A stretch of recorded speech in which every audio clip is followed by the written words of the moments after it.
In today's show, we are looking at players who might be sell highs across the NBA and fantasy basketball. Michael Bolton. Thanks, Josh. It's Michael Bolton here, and it's time for another episode of the Locked On Fantasy Basketball Podcast. Let's get to it. Let's get to it, indeed.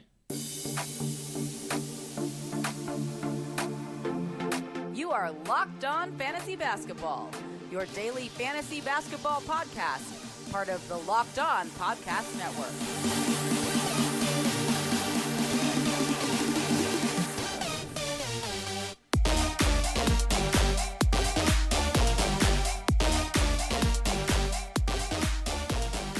Hello and welcome to the Locked On Fantasy Basketball Podcast, brought to you by Basketball Monster. My name is Josh Lloyd and I am the lead fantasy analyst at basketballmonster.com and at Yahoo Sports Australia. And you can find me on Twitter as always at redrock_bball and on Instagram at Locked On Fantasy Basketball. Today we are looking at players who might be sell high options across the NBA. These are guys that you don't just trade away. You don't just look at them and go, well, I have to get rid of them. You have to look to see whether you can get value back because they are overperforming their current expectations. If you can't get that value back, you hold on, you enjoy the ride, and you hope that it can stick. It probably won't, but you hope that it can stick. So that's what it's not just, I must unload these blokes at all costs, but you see what you can do with it. And the first guy we're going to take a look at here is, of course, Shake Milton of the Philadelphia 76ers. Now, this one, it might seem obvious to some because we know that the Sixers had multiple players out, but one of those players that was out was Shake Milton. The other thing they're dealing with, and I think which maybe flies under the radar because players like Embiid and Simmons and Harrison that are back, is that Seth Curry is out. Now, over the last 2 weeks, Shake is your 20th ranked player. He's playing 29 minutes a night. That's probably on the high side. He's averaging 26 points per game. That is definitely on the high side. 5 assists, that's probably a little bit high as well. But one thing that I want to look at here that makes me go, there's no way. He's shooting 64% from the field. He's shooting 89% from the line on 7 attempts. His true shooting is 76%. He's hitting 44% of his threes. And you know what? He's a really good three-point shooter, so maybe he can hit 42 or 41%. But he doesn't hit 72% of his twos. Shake has been a guy that I've criticized his fantasy game in the past because he's been just a lot of scoring, and if that doesn't come through, not much else is. But this season, he's brought some steals and he's brought some assists, which is what you need to do to be able to maintain value. But those 29 minutes a game, that 28% usage, which has been a mix of no Curry, no Harris, no Simmons, no Embiid at times, even though all those guys are returning, has really benefited him, and he's taken advantage. And the fact that he's been shooting so well, Doc Rivers is giving him more shot attempts. Now that is going to come down. Now, do I look at Shake and say if I can trade away the 20th best player, who is in fact the 7th best player over the last week, the 20th best player over the last 2 weeks, it feels not great to trade him away for a top 70 guy. I would do that. He's 76th on the season, which even that I think is probably a little bit too high. But you could realistically think that he is going to maybe finish as a top 80 player this year. But that top 40, top 50 range is that sort of guy that you try to you try to pawn off, and you try to find someone who wants that deal. Again, don't trade him for the 90th ranked player or someone around that range. That just isn't going to be good value for you. What you want to do is try and find someone who's going to really bite onto it and go, well, they need him, they need his shooting, which all that is true, but they do have Seth Curry who was filling that role pretty damn perfectly beforehand. If you can trade him for, say, someone like a DeJounte Murray is an option there. If someone's pissed off with Devin Booker, Shake Milton plus for Devin Booker, I'd be doing that move. D'Angelo Russell, these sort of guys whose numbers over the course of the season or over the last couple of weeks are lower than where Shake is. Now, you're probably not going to be able to do that. But again, you're packaging Shake plus for a higher player who's maybe underperforming is probably what I'd be doing. The next player that we take a look at, Paul Washington Jr. Washington has been really strong. In fact, over the course of the season, he's the 89th ranked player. He's still rostered in only 79% of Yahoo leagues, which is too low, way too low. His percentages are starting to come around. Like his true shooting over the course of the season is just 53%. That's not ideal. It's up to 55 over the last 7 games. And in those last 7 games, he's the 36th ranked player. How? How is he that high? He's averaging 2.3 blocks per game. Last year, he averaged 0.8. him playing a lot of center, which is really good for him and really good for the Hornets, is helping those block numbers immensely. But I have to think that when Cody Zeller returns, just those opportunities for him to get blocks at that level is not going to be there. Now, what he did, right, he had 4 blocks in the first 2 games of the season, and then he went 5 games without a block at all, and then he had 11 blocks in 3 games, and then he had 5 in the next 4 games, which includes 4 in the last 2 games. So he's sort of all over the place, but that is really what is driving this number from PJ Washington.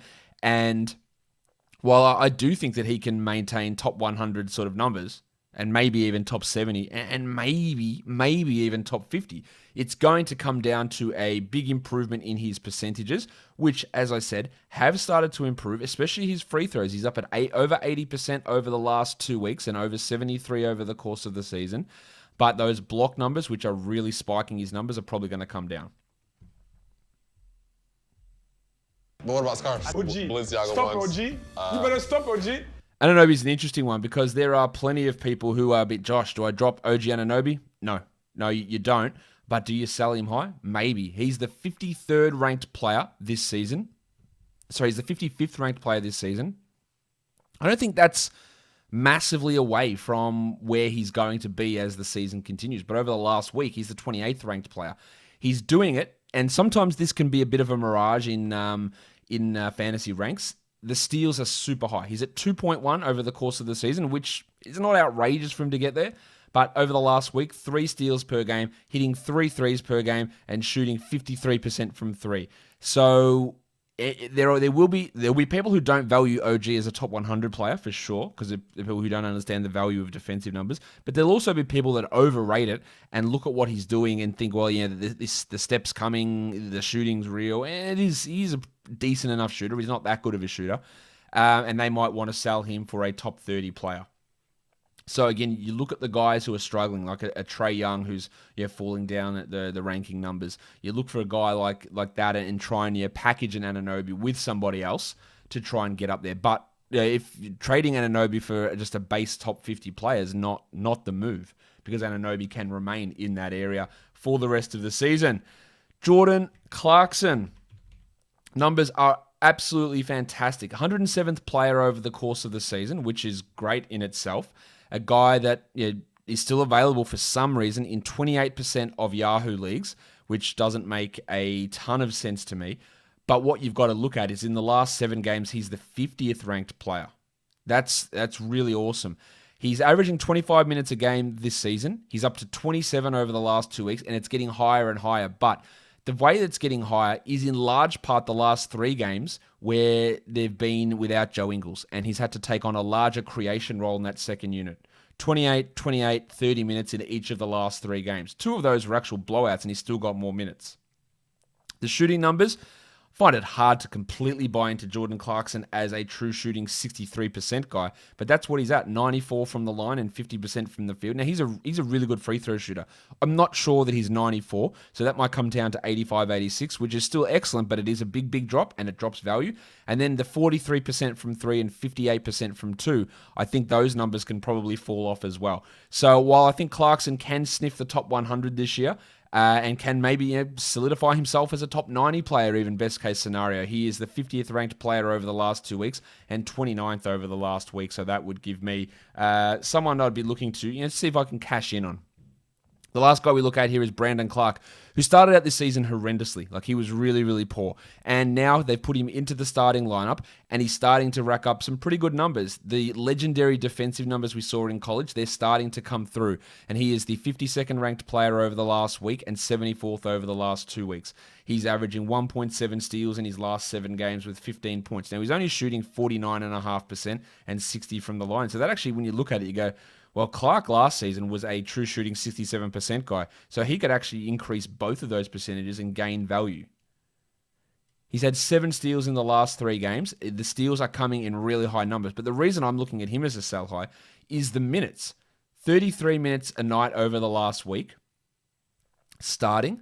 But remember that the last game came without the starting front court. No Jonas Valanciunas and no Jaren Jackson Jr. We haven't had Jackson all season. There's also Justice Winslow to fire in there, and if Winslow comes in, he takes some minutes away from Kyle Anderson at the 3, which pushes him up to the 4. We've got Xavier Tillman stepping up at center as well. And my main point of this is, while I think Clark can be really, really solid and can really develop into a strong asset in the future, there are people who will buy Clark as a top 70 player, and that's exactly the sort of trade I'd be looking to make, because Jackson coming back and Valanciunas coming back and then Winslow coming back, whenever that happens, when those guys return, the minutes just aren't going to be here for Clark, and then you're relying upon these high levels of defensive stats. Let's move on now to points leagues.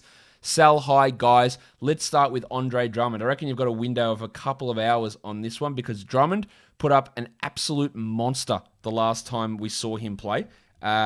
Just phenomenal stuff from Andre Drummond. But the Cavs do have Jarrett Allen coming in, and he is going to play in the next... Oh, you've got a few hours. You've got more than a few hours. You've got a day or so before this happens. Drummond is the 8th ranked fantasy points player this season. He's 6th over the last 2 weeks, averaging almost 53 fantasy points per game. His last game got 75, a season high, with 33 points and 23 rebounds. That is absolutely massive. He played 40 minutes. Now, if he plays 40 minutes, it means Jarrett Allen's playing 18 minutes. I do not think that is how the minute split's going to go. Drummond has played 32 minutes a night this year. If he plays 40 minutes, Allen plays 8 minutes. My maths was way off. 8. That's definitely not happening. Drummond's at 32 minutes a night this season. That would mean Allen plays 16 minutes a night, and JaVale McGee doesn't play at all. So I think Drummond could go from playing 40 minutes last game to maybe playing 28, maybe playing 24 in a worst-case scenario. I think he can massively drop down, not only out of the top 10, out of the top 20, and could easily drop outside of the top 40. Easily drop outside of the top 40. And that's got to be a worry. So there'll be people who were panicking about Drummond, for sure, when the trade was made. But then there'll be also people who absolutely worship box score stats and will look at a 33 and 23 a game and go, he is so much better than Jarrett Allen. Allen's just there for next year because Drummond's going to get paid and the Cavs won't want to pay him, and then Allen will step in. But he's just purely a backup at this point. There will be people that think that, and maybe they're right. Maybe I'm wrong about Andre Drummond, but I cannot see him playing 32 to 33 minutes a night and continuing on at that level that he's at with Allen coming across, who is 8 years younger or 6 years younger, and a restricted free agent with rights versus an unrestricted free agent that Andre Drummond is. Let's talk about Jeremy Grant, who's been ridiculously good. Look, there's no denying that. The 28th ranked player over the course of the season, averaging 41 fantasy points. That is obviously, without doubt, really good. Over the last 2 weeks, he's the 17th ranked player, averaging 45 fantasy points. I have some struggles believing Jeremy Grant's going to remain as a top 20 player. I think top 50, I think top 40, probably. And there's a slight window there to be able to get a deal done, to be able to execute a trade, but he's not like that must-sell player. But I also think that he is absolutely peaking at the moment. His usage with efficiency, with huge defensive stats, is a combination that probably isn't going to be able to last the entirety of the season. D'Angelo Russell, over the last 2 weeks, is averaging 44 fantasy points per game. He is the 22nd ranked player. He's averaging 26 points with almost 7 assists. There's no Karl Anthony Towns, so his usage is up at 33%. That is the worry I have there with Russell, is that the usage probably sticks relatively high. The minutes will be fine, but I'm not sure that it's going to stick as high as it is. And I think he drops from being the 22nd ranked player in 44 points per game to maybe 39 or 38 points per game, which is it's not a huge drop, but it is enough to make you want to consider that as a trade. Victor Oladipo, 1 game in Houston, really good. Really, really good numbers. He is already this season the 35th ranked player in points leagues, but that 1 game for Houston, he dropped over 50 fantasy points, 32 and 9 with 5 rebounds. But remember, John Wall was not playing. Now, I don't know what Wall's situation is with his knee at this point. Hopefully, he'll be back pretty soon. But the 9 assists without Wall would indicate that he probably isn't going to be able to do that as we move forward. And that's fine. But have a look at someone who saw that first game in Houston and goes, well, he's just James Harden now, and those numbers are going to be huge, and try and leverage his past, leverage that performance, leverage the Harden absence into a top 20 sort of player is what I'd be looking at. And then the last guy in the points league, I have to mention him again, but Shake Milton is a sell high in both points leagues and category leagues. Guys, they're a couple of guys, or they're 9 players that I'm talking about today. Don't forget to subscribe. Apple Podcasts, Google Podcasts, Stitcher, Spotify, YouTube. Give it a thumbs up. Leave a comment down below, guys. We are done here. Thank you so much for listening, everyone. See ya.